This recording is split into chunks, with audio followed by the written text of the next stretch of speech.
see the Prime Minister rant and rave and point his finger at police after they have been crying out for this government to scrap Liberal bail for years. We have 1,600 crimes every single day in this country because of the Liberal laws.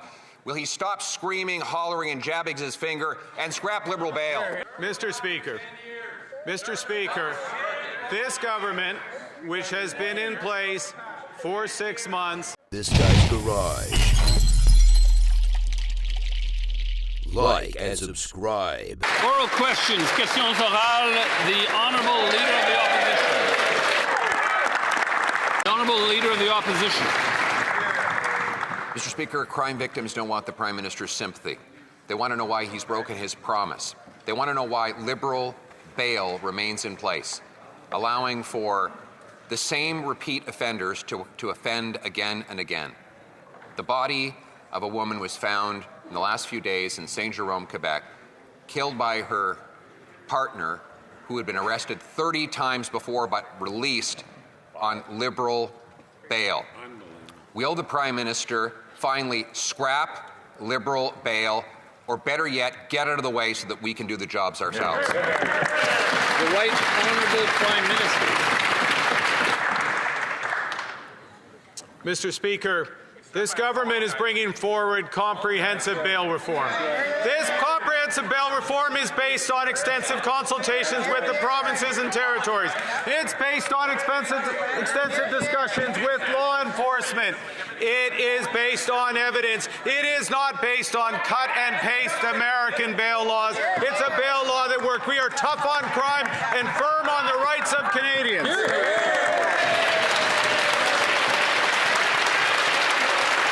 The Honourable Leader of the Opposition. To see the Prime Minister rant and rave and point his finger at police after they have been crying out for this government to scrap Liberal bail for years. We have Constable Greg Pershella, who was killed by a man released yet again on bail. We have a woman killed by her husband after he was arrested and released 30 times because of Liberal laws. We have 1,600 crimes every single day in this country because of the Liberal laws.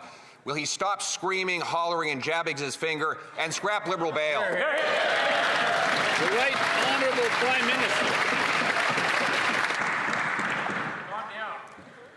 Mr. Speaker, this government, which has been in place for 6 months, has undertaken comprehensive consultations with law enforcement, with the provinces, based on evidence, is bringing forward the toughest bail legislation and sentencing legislation that will work, not one imported from the United States. Hear, hear. The Honourable Leader of the Opposition. Mr. Speaker, the government wants any proof that it's been in place for 10 years. The Justice Minister that Prime Minister named is the guy who ruined our immigration system, and then he went on to ruin our housing system.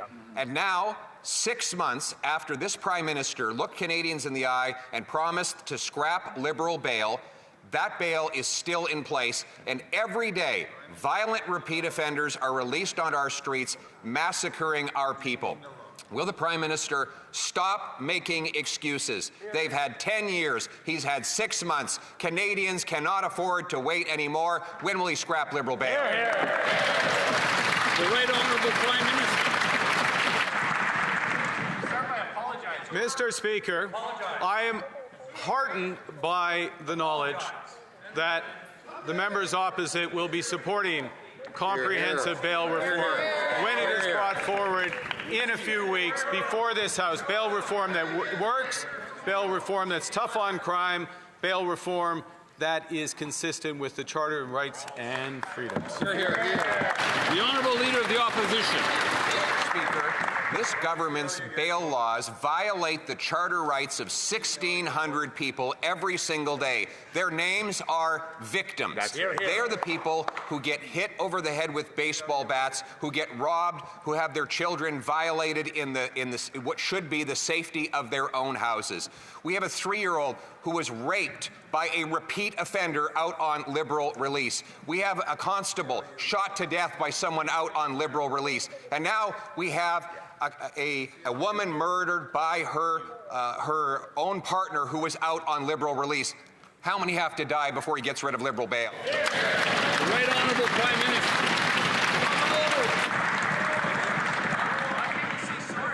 Mr. Speaker, this government is taking measures against crime. We are tightening our borders.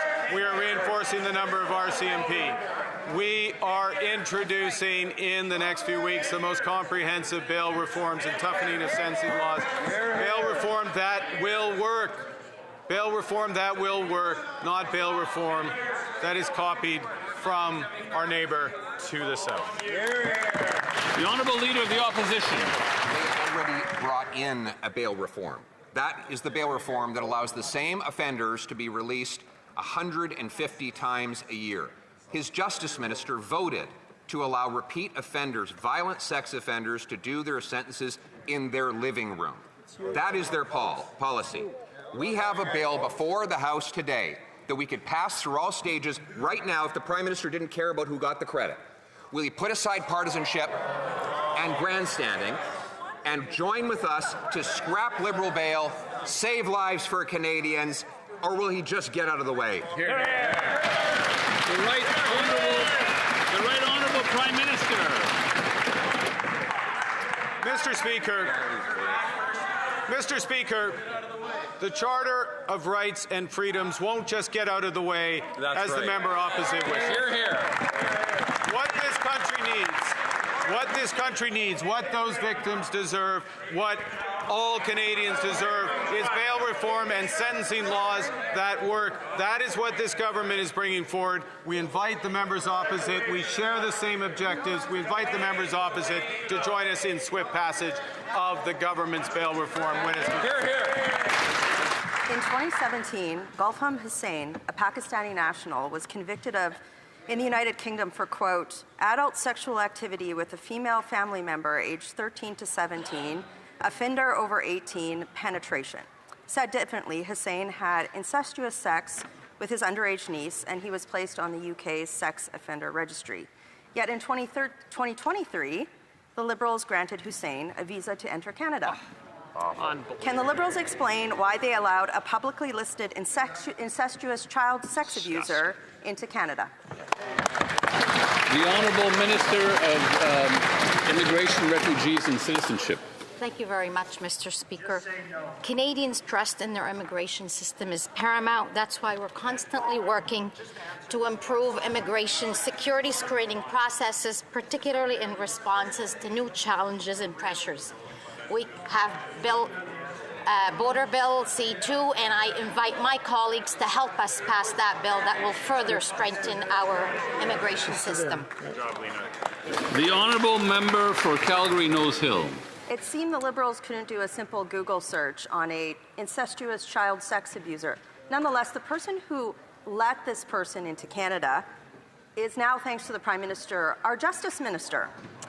And instead of deporting Hussain, right now the Liberals are letting him gum up Canada's court system.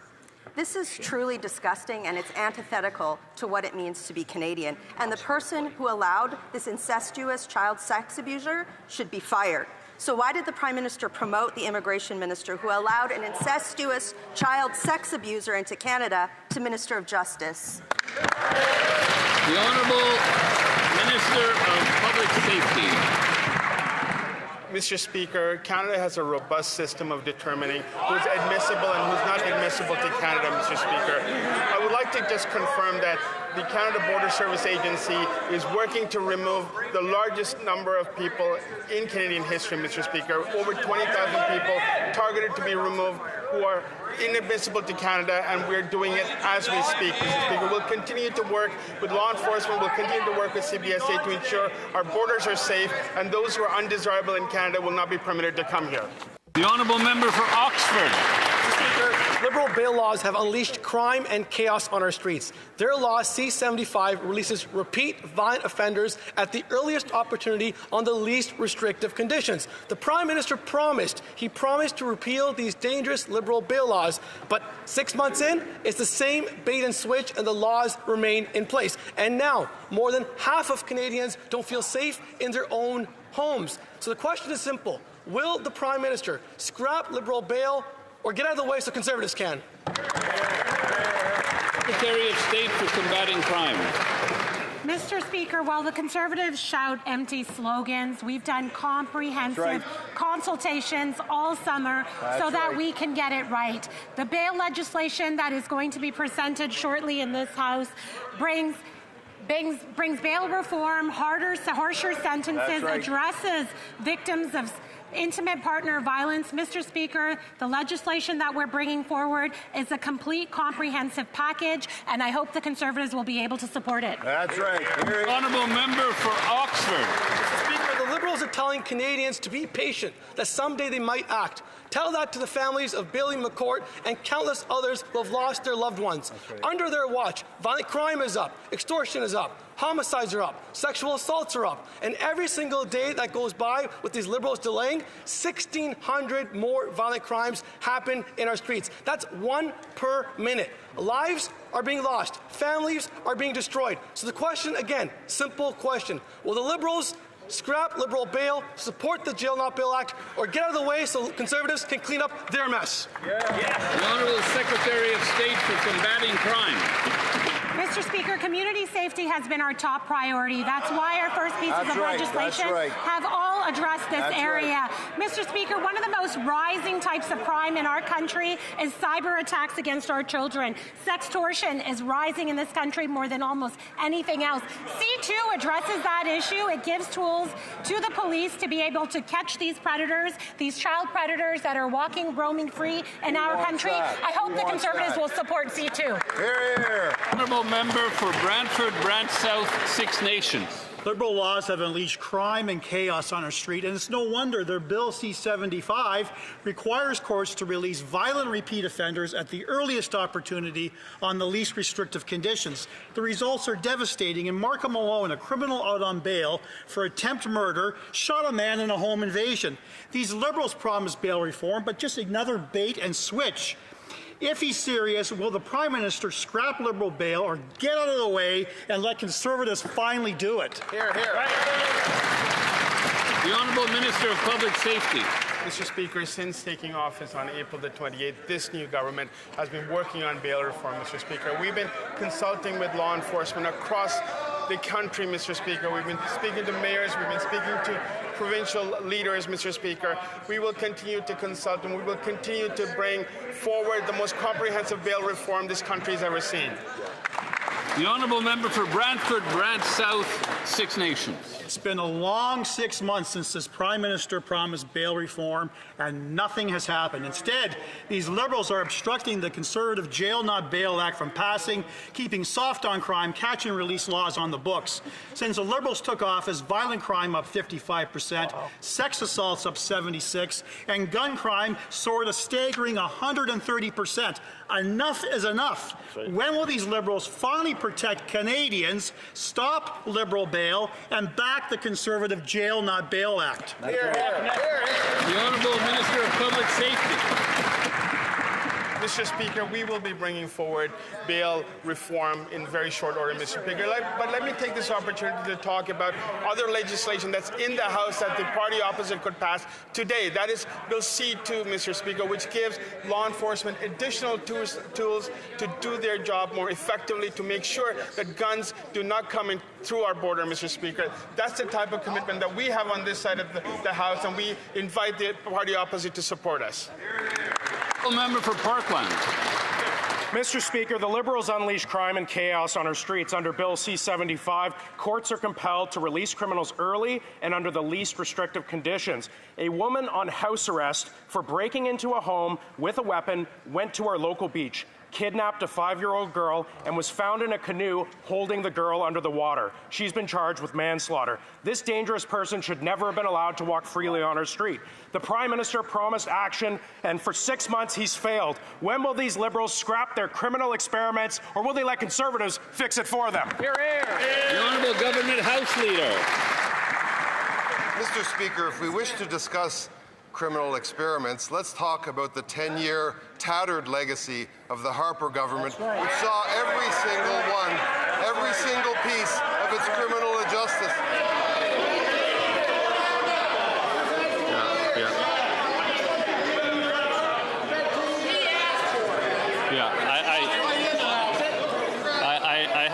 I've already turned up the volume on the speakers here. I have one notch left to go. The Honourable Government House Leader from the top, please. If you want to talk about criminal experiments, let's talk about the 10-year tattered legacy of the Harper government, which finished every single time at the Supreme Court of Canada having bills struck down. That is not helping victims, Mr. Speaker. This session of Parliament, we are going to see the true agenda of the Conservative Party. They can vote for C2. They can vote for bail reform. They can vote to restrict intimate partner violence. We will see where the Conservatives stand on criminal justice in this session of Parliament, Mr. Speaker. The Prime Minister promised Canadians he could handle Donald Trump. He promised he would quickly negotiate a win. For Canadian workers, it has been nothing but losses. We have the second highest unemployment rate in the G7. Invista is closing their plant in Maitland and moving to Texas. 100 jobs gone. Cap Paper and Kapuskasing is shutting down. 350 jobs gone. In Oshawa, GM is shifting truck production south. Hundreds of jobs gone already and thousands more at risk. When will this Prime Minister finally keep his promises, stop losing jobs, and start standing up for Canadian workers? Hear, hear. The Honourable Minister of Jobs and Family. Mr. Speaker, just a few weeks ago, I stood with the building trades unions and the Prime Minister as we announced the first 5 projects that will be managed by the Major Projects Office Coalition. And Mr. Speaker, this is good news for Canadians because we're laser focused, Mr. Speaker, on creating jobs and supporting the training that Canadians need to seize those opportunities. What they get from the Conservatives, Mr. Speaker, they get fear-mongering, they get hate, Mr. Speaker. And you know what else they get, Mr. Speaker? They get them voting against their own interests over and over. We on this side will take care of Canadians' interests. The Honourable Member for Chilliwack Hope. The Prime Minister promised he would have a deal with Trump by July 21st. Well, it's October, he has no deal, and Canada is bleeding jobs. Imperial Oil is shutting down in Calgary. 900 jobs gone. Thousands of forestry jobs in BC are at risk because he hasn't got a softwood lumber deal done. He promised he would create middle-class jobs, but instead he's lost 86,000 jobs since he became Prime Minister. When will this Prime Minister abandon his job-killing policies here at home and finally keep his promise to get a deal and save Canadian jobs?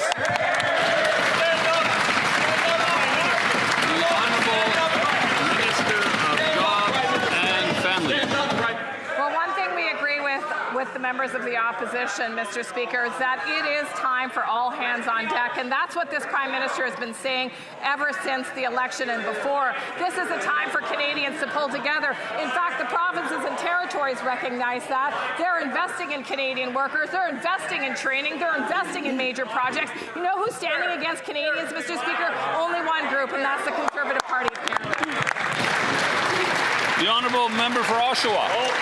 Mr. Speaker, the Prime Minister is saying a lot of things, but no action. He promised he would negotiate a win with the U.S. by July 21st. It's now October, and Canada has the second highest unemployment and the fastest shrinking economy in the G7. This week in Oshawa, auto workers were told more jobs are moving to the United States. It's clear the biggest threat to Canadian jobs is the Prime Minister's broken promises and failure to get a deal. Are Canadians losing their jobs because of his failed diplomacy abroad, his job-killing policies at home, or both? The L'honorable ministre de l'Industrie. The Honourable Minister of Industry. Government never talks down our workers, never talks down our economy, never talks down our industries. And we are there to create jobs while we be protecting a lot of jobs. Of course, I hear everything that is happening in the auto sector. That's why we've been there for Oda, for Honda, for Toyota, for Stellantis, for Ford, and for GM. And we've put a remission system in place to make sure that they would protect jobs. Meanwhile, I must say to my honourable colleague that Canada will be the second best country in the G20 for doing business, according to the Economic Intelligence Unit. And among the G7, Canada is ranked third with respect to ease of starting a business. The honourable member for Calgary, Signal Hill. Mr. Speaker, the Prime Minister promised Canadians that he would negotiate a win with Donald Trump by July 21st. That was months ago, and Canadians are worse off than we were before. The fastest shrinking economy, the second highest unemployment rate in the G7, all the while the Prime Minister jetted around the globe. In Calgary, Imperial Oil is cutting 900 jobs. This is a direct result of 10 years of Liberal anti-energy law and policy. Canadians are losing jobs. Is it because of the Prime Minister's failed jet-set diplomacy or his job-killing? Yeah, the Honourable Minister of Industry. Mr. Speaker, this government has a true plan to build one Canadian economy.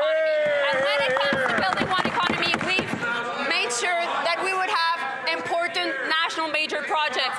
And we've announced them in the energy sector, including in LNG. And of course, he should ask the Premier of Alberta what she thinks about that. Right. The other thing also I would like to say is that the GDP is actually growing. And look at the last numbers in July. And when you look at also what is happening in the country, wages are increasing. And indeed, when you saw 3.3% of growing wages across the country.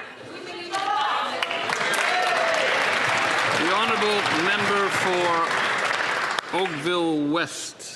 Mr. Speaker, when I talk to my community in Oakville West, I hear a great deal of concern for the world around us. For the last 80 years, the United Nations General Assembly has brought leaders from all backgrounds into one room to bridge political, social, and economic divides.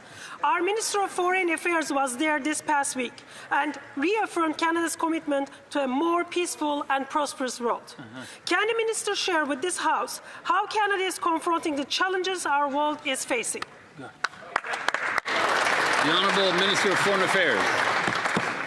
Mr. Speaker, I thank the honourable member for her question. Last week at the United Nations, I reiterated Canada's commitment to multilateralism. At a time when countries are retreating towards protectionism, Canada will not retreat. We will continue to be a leader on the world stage. We will strengthen our defence and security. We will strengthen our economic resilience, and we will enhance our commitment to core values. Mr. Speaker, with these three pillars of Canada's foreign policy, we will build Canada strong.